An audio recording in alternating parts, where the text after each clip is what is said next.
você é um crítico feroz do STF. Né? Sou, claro. Não, eu dizendo... eu sou um cara entusiasta do STF, eu sou crítico dos sequestradores do STF. Tá, e é a sua posição que você vem defendendo e tal. Agora, eu fico um pouco assustado quando eu vejo as críticas ao STF ultrapassarem os limites do respeito à instituição. Porque aí, se a gente for para os Estados Unidos, certo. A Suprema Corte Americana ela é conservadora. Tem acho que um juiz que não é conservador. Todos os outros são identificados como conservadores. A Suprema Corte tem dado algumas sentenças e tem tomado algumas decisões reafirmando decisões do presidente Donald Trump. Né? Algumas delas surpreendem, inclusive aquela relativa ao nascimento de bebês nos Estados Unidos e que muitas vezes o presidente americano tem determinado a saída do pai, da criança e tudo mais. Okay. Na Constituição diz que não pode. Mas a Suprema Corte toma a decisão, ninguém vai apredejar a Suprema Corte. E aqui, você vê algum juiz da Suprema Corte americana indo para o Caribe todo final de semana, indo para Mykonos, andando com um avião da Força Aérea dos Estados Unidos? Você vê algum juiz saindo na capa da The New Yorker, mostrando a sua linda capa e fazendo poses sexys? Você não vê um juiz da Suprema Corte americana descendo para a briga de bar? Mas teve esse ano denúncia contra o juiz que levou dinheiro de empresa. Tem 2 juízes que foram muito criticados. Não, porque viajaram. Mas ninguém foi preso por criticar o juiz. Mas não. Foi? O que eu estou dizendo é o seguinte: é que aqui, nos Estados Unidos, também houve denúncia contra juízes que aceitaram jatinhos, viagens e tudo mais. Quem está denunciado está preso? Quem denunciou está preso? Eu não acompanhei isso. Então, mas há uma outra atitude em relação à instituição.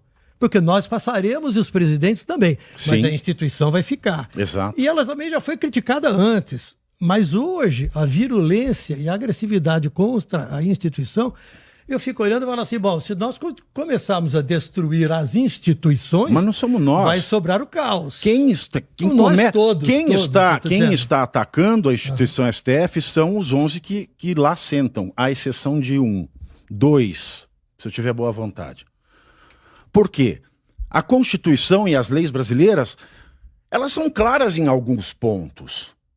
É proibido um juiz dar entrevista. É proibido que um juiz e um ministro do Supremo é um juiz. É proibido, expressamente proibido, que ele fale de casos que estão sob seu julgamento ou que ele pode vir a julgar.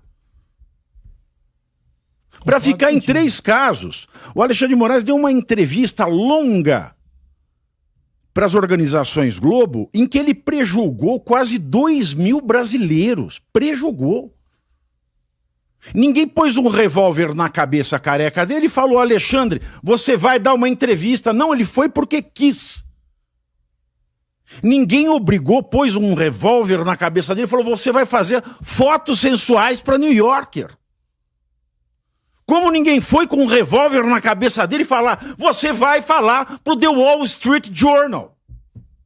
Como ele fez anteontem. Então ele faz as coisas que a lei proíbe a um ministro.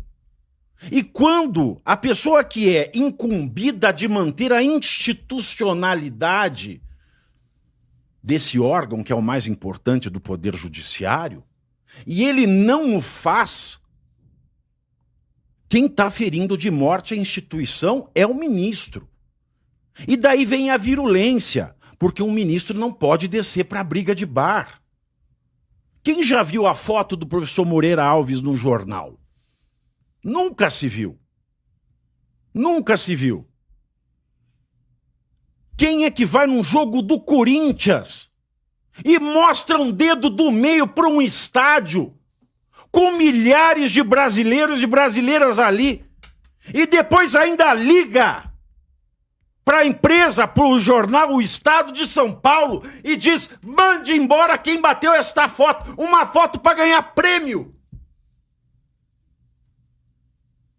Este homem, ele destruiu o Supremo Tribunal Federal. E às vezes... porque a gente ergue um tom de voz, parece que a gente é virulento. Mas não tem grito de uma multidão que seja mais poderoso que uma caneta de ministro do STF no Brasil. E sempre foi assim. Você pega os trabalhos da Constituinte de 88 e os lê. O poder do Supremo, com uma Constituição deste tamanho, é imenso. Um dedo do meio de um juiz do Supremo mostra que aquilo não pode continuar ali. Que qualquer opinião... Porque o povo brasileiro é um povo sem educação formal. E o Brasil, o Estado brasileiro, assumiu o compromisso de educar, de dar educação para o povo, mas não dá. Uhum. Então o que a gente vai esperar de pessoas simples? Porque o brasileiro é um povo simples. Quando você fica com raiva e você não sabe como se expressar, você fica com raiva. Fala palavrão. Ô, Pavinato, mas isso, ele como juiz supremo, e ele falou o dedo do meio. Ele falou na entrevista do Washington Post que não vai mudar 1 milímetro do comportamento dele. Né? Você veja. Ele está falando de um caso que ainda está acontecendo. E ele disse que as provas serão olhadas, tudo vai ser analisado.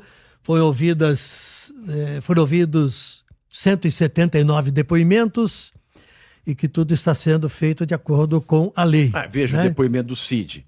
Quando ele fala, quero lembrar aqui que o senhor, se o seu depoimento for satisfatório, nós vamos cancelar o acordo de não fazer a persecução criminal contra sua mulher, sua filha e seu pai.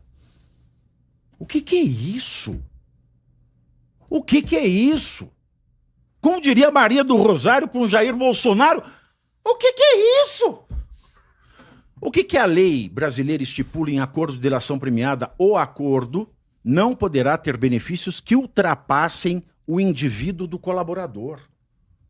Então a lei proíbe uma homologação de um contrato de colaboração que coloque filha, pai e esposa. E ele acha isso natural. E quando a gente faz a pergunta certa, e a lei? Por que o senhor não aplica a lei? Aí se malufa, um juiz não pode malufar e responder o que quer. Ele tem que ser objetivo. Não há Estado de Direito sem objetividade. Eu acho que daqui a pouco nós estamos invocando a tonga da mironga do cabuletê para dar decisão e pirueta nesse país. Você acha que ele vai condenar? Primeiro, ele vai condenar Bolsonaro? Ele já está, o Bolsonaro já está condenado. Faz tempo. E vai condenar com a pena máxima? Bom, se você perguntasse isso para um jurista, eu falava, ele não poderia nem estar processando. Bom, porque perdeu o prazo, perdeu-se o prazo. Mas ele está, esse é o fato. E isso é crime de abuso de autoridade. Mas tá. Lei de 2019. Mas tá, isso é fato. E aí vai ter o julgamento. Aí vai ter o julgamento. Você acha que ele aplica a pena máxima? Porque se discute muito também. Ele pode fazer tudo. Ele pode pôr até pena de morte. Do jeito que está o Brasil, ele pode escrever até nesse caso a cadeira elétrica. E tem gente que vai fazer assim, veja. Se discute o peso das penas às pessoas que invadiram a área dos 3 tribunais. Sim. E foram condenadas a 14 anos, a 17 anos. Se discute muito o tamanho dessas penas em relação àquilo que foi comprovado ou não. Foi comprovado no mínimo que as pessoas estavam lá. Mas tem outras coisas lá que foram incluídas nas investigações, no inquérito e no julgamento. Você acha que em algum momento vai se voltar a discutir a pena destas pessoas? Não tem como. Juridicamente não tem como. Porque é tudo nulo. É tudo nulo, não tem validade jurídica nenhuma. Eu fiz uma pesquisa de jurisprudência nos estados. Sabe quantos % de traficantes que são presos traficando com fuzil na mão? Sabe quantos % é de 17 ou mais anos de reclusão? 0. Todos são penas menores. Você traficar com um fuzil automático no Brasil não dá isso. Aí, use o critério de proporcionalidade que quiser, mas é tudo um absurdo. Quando o Sérgio Moro fez o que fez com o Lula,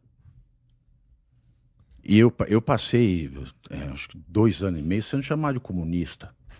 Porque tu achava que ia... O Sérgio Moro, ele engendrou todo esse zeitgeist do inferno que hoje é praticado pelo Alexandre de Moraes. Aham, verdade. Só que ele não se tocou que ele não era um juiz do Supremo, ele era um juiz de primeira instância.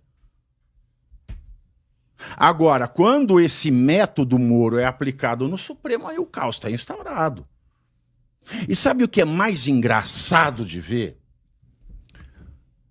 Teve uma ocasião, e esta ocasião levou o ministro Gilmar Mendes a chorar em uma sessão. O então advogado do presidente Lula, Cristiano Zanin Martins, hoje ministro do STF, da primeira turma do Alexandre de Moraes, presidente da primeira turma do Alexandre de Moraes, ele pediu uma parte porque o Moro estava atropelando uma etapa da audiência. E o Moro se virou para o Cristiano Zanin e disse o seguinte: se o senhor quer presidir a audiência, faça concurso. Isso foi um desrespeito danado a um advogado.